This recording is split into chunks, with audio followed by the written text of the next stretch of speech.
రాజులు రెండవ గ్రంథము 25వ అధ్యాయము.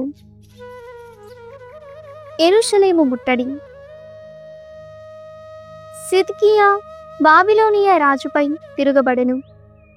కనుక అతని ఏలుబడి 9వ ఏడు 10వ నెల 10వ నాడు నెబుకద్నెజరు సర్వ సైన్యముతో వచ్చి యెరూషలేమును ముట్టడించెను. బాబిలోనియులు పట్టణము వెలుపల శిబిరము పన్నిరి. నగర ప్రాకారము చుట్టూ ముట్టడి దెబ్బలు పోయించిరి. సిద్కియా ఏలుబడి 11వ ఏటి వరకు ముట్టడి కొనసాగెను. ఆ ఏడు 4వ నెల 9వ నాడు కరువు మిక్కుటము కాగా ప్రజలకు తిండి దొరకదయ్యెను. అంతటా కల్దీయ శత్రువులు ప్రాకారములను కూల్చివేసిరి. బబులోనీయులు నగరమును చుట్టుముట్టియున్నను రాజు ఇశ్రాయేలు సైనికులు రాత్రివేళ పలాయితులైరి. వారు రాజోద్యానవనము ప్రక్కగా 2 ప్రాకారముల మధ్యనున్న ద్వారము గుండా తప్పించుకొని యోర్దాను లోయలోనికి పారిపోయిరి. కాని బబులోనియా సైన్యము వారి వెంటబడి యెరికో మైదానమున సిద్కియాను పట్టుకొనెను. ఇశ్రాయేలు సైనికులందరూ సిద్కియాను విడిచి పారిపోయిరి. రాజులు రిబ్లాయందు విడిది చేయుచున్న నెబుకద్నెజరు వద్దకు కొనిపోయిరి. అచట బబులోనియా రాజు యూదా రాజునకు శిక్ష విధించెను. నెబుకద్నెజరు ఆజ్ఞపై సిద్కియా కన్నుల ఎదుటనే అతని కుమారులను వధించిరి. అటు పిమ్మట అతని కన్నులను పెకలించిరి. అతనిని గొలుసులతో బంధించి బబులోనియాకు కొనిపోయిరి. రెండవ మారు బందీలను కొనిపోవుట. నెబుకద్నెజరు పరిపాలనా కాలము 19వ ఏట 5వ నెల 7వ నాడు బబులోనియా రాజు అంగరక్షకుడు సేవకుడును అగు నెబూసరదాను యెరూషలేము ప్రవేశించెను. అతడు దేవాలయమును రాజప్రాసాదమును పట్టణములోని ప్రముఖుల ఇండ్లను తగలబెట్టించెను. అతని కల్దీయ సైనికులు పుర ప్రాకారములను పడగొట్టిరి. నెబూసరదాను పట్టణమున మిగిలియున్న జనమును చేతి పనివారిని బబులోనియా పక్షమును అవలంబించిన వారిని బబులోనియాకు కొనిపోయెను. కొందరు పేదవారిని మాత్రము యూదాలోని ద్రాక్ష తోటలను పొలమును సాగు చేయుటకు వదిలివేసెను.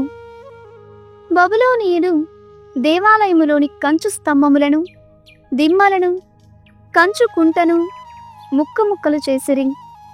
ఆ కంచునంతటిని బబులోనియాకు కొనిపోయిరి. మరియు వారు బలిపీఠము మీది బూడిదనెత్తు గరిటెలను పల్లెములను దీప సామాగ్రిని జంతువులను అర్పించునప్పుడు నెత్తురు పట్టు పాత్రలను సాంబ్రాణి పొగ వేయుటకు వాడు గిన్నెలను ఇంకను దేవాలయమున వాడు రకరకముల కంచు పరికరములను బబులోనియాకు తీసుకొని పోయిరి. వెండి బంగారములతో చేసిన పరికరములన్నిటినీ కొనిపోయిరి. నిప్పు కణికలను కొనిపోవుటకు వాడు చిన్న చిన్న గరిటెలను పాత్రలను కూడా తీసుకుని వెళ్ళిరి. సొలొమోను చేయించిన కంచు వస్తువులను అనగా 2 స్తంభములు దిమ్మలు పెద్ద కుంట తూకము వేయుటకు సాధ్యపడనివి. ఆ 2 స్తంభములు ఒకే రీతిగా ఉండెడివి. వాని ఎత్తు 27 అడుగులు. వాని మీద మరలా 4.5 అడుగుల ఎత్తున దిమ్మలుండెడివి. ఆ దిమ్మల చుట్టూ కంచుతో చేయబడిన చట్రములుండెడివి. వారిని కంచు దానిమ్మ పండ్లతో అలంకరించిరి.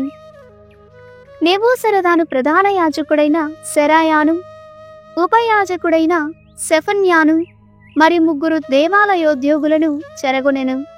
పట్టణములోని సైన్యాధిపతిని నగరమున ఉన్న రాజు సలహాదారులను 5గురిని సైనికులను యుద్ధమున చేర్చుకొని సేనాధిపతి కార్యదర్శిని మరియు 60 మంది ప్రముఖులను చెరబెట్టెను.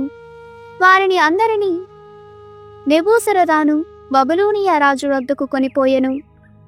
ఆ రాజు అప్పుడు హమాతు నందలి రిబ్లా నగరమున విడిది చేసియుండెను. రాజు అట వారిని హింసించి చంపెను. ఆ రీతిగా యూదీయులు తమ దేశము నుండి ప్రవాసమునకు వెళ్ళిరి. గెదల్యా యూదాకు పాలకుడగుట. బబులోనియా రాజు నెబుకద్నెజరు షాఫాను మనుమడు అహీకాము కుమారుడు గెదల్యాను యూదా మండలమునకు పాలకునిగా నియమించెను. యూదా సీమలో మిగిలియున్న వారికందరికీ అతడు అధిపతి. బబులోనీయులకు లొంగని సైనికులు, సైన్యాధిపతులు గెదల్యా యూదాకు అధికారి అయ్యరని విని మిస్పా యొద్ద అతనిని కలుసుకొనిరి. వీరు నెతన్యా కుమారుడు ఇష్మాయేలు, కారే కుమారుడు యెహోనాను, తనుమెతు కుమారుడు సెరాయా, మాకతీయుడు యనన్య అనువారు. గెదల్యా వారితో, మీరు బాబిలోనీయులకు వెరవనక్కరలేదు. ఈ సీమన వసించి బాబిలోనియా రాజునకు లొంగియుందురేని మీకే ఆపదయు వాటిల్లదని శపథము చేసెను. కాని ఆ 7వ నెలలో రాజవంశీయుడైన ఎలీషామా మనుమడు నెతన్యా కుమారుడు ఇష్మాయేలు 10 మందితో కలిసి మిస్పాకు వెళ్ళి గెదల్యాను సంహరించెను. అచట వసించుచున్న యూదులను మరియు కల్దీయులను కూడా చంపెను. అచట ఇశ్రాయేలీయులు పిల్లలనక పెద్దలనక అందరూ సేనాపతులతో సహా ఐగుప్తునకు పారిపోయిరి. వారు బాబిలోనీయులకు భయపడిరి. యెహోయాకీను క్షమాపణము పొందుట. యెహోయాకీను ప్రవాస కాలము 37వ ఏట 12వ నెల 27వ నాడు ఎవిల్మెరోదకు బబులోనియాకు రాజయ్యెను. ఆ రాజు యూదా రాజగు యెహోయాకీనును క్షమించి అతనిని చెర నుండి విడిపించెను. అతడు యెహోయాకీను మీద కరుణ చూపెను. నాడు ఆ దేశమున ప్రవాసములోనున్న రాజులందరికంటే అతనిని పెద్ద చేసెను. యెహోయాకీను ఖైదీ దుస్తులను తొలగించెను. నాటి నుండి జీవితాంతము వరకు అతడు రాజగృహమునని భుజించెను. యెహోయాకీను బ్రతికి ఉన్నంత కాలము అతని రోజువారీ ఖర్చులకు గాను బబులోనీయులు సొమ్ము చెల్లించిరి. రాజుల దినచర్య 2వ గ్రంథము 36వ అధ్యాయము. చివరి రోజులలో యూదా రాజ్యము. యెహోవాహాసు. ప్రజలు యోషియా కుమారుడు యెహోవాహాసును యెరూషలేమున రాజుగా అభిషేకించిరి. రాజగునప్పటికీ యెహోవాహాసుకు 23 ఏండ్లు. అతడు యెరూషలేము నుండి 3 నెలలు పరిపాలించెను. ఐగుప్తు రాజు నెకో అతనిని బందీగా కొనిపోయెను. యూదా రాష్ట్రము 200 మణుగుల వెండి 2 మణుగుల బంగారము కప్పముగా చెల్లింపవలసి వచ్చెను. నెకో యెహోవాహాసు సోదరుడైన ఎల్యాకీమును యూదాకు రాజును చేసి అతని పేరును యెహోయాకీముగా మార్చెను. నెకో యెహోవాహాసును బందీగా ఐగుప్తుకు కొనిపోయెను. యెహోయాకీము. రాజగునప్పటికీ యెహోయాకీముకు 25 ఏండ్లు. అతడు యెరూషలేము నుండి 11 ఏండ్లు పరిపాలించెను. అతడు ప్రభువుకు నచ్చని దుష్కార్యములు చేసెను. బబులోనియా రాజు నెబుకద్నెజరు అతని మీదికి దాడి చేసెను. అతనిని గొలుసులతో బంధించి బబులోనియాకు బందీగా కొనిపోయెను. ఆ రాజు దేవాలయములోని పరికరములను కూడా కొనిపోయి బబులోనియాలో తన ప్రాసాదమున ఉంచుకొనెను. యెహోయాకీము జీవితములోని ఇతర అంశములు, అతడు చేసిన దుష్కార్యములు, జుగుప్సాకరమైన చేయిదములు యూదా, ఇశ్రాయేలు రాజుల చరిత్రమున లిఖింపబడి ఉన్నవి. అతని తరువాత అతని కుమారుడు యెహోయాకీను రాజయ్యను. యెహోయాకీను. రాజగునప్పటికీ యెహోయాకీనుకు 8 ఏండ్లు.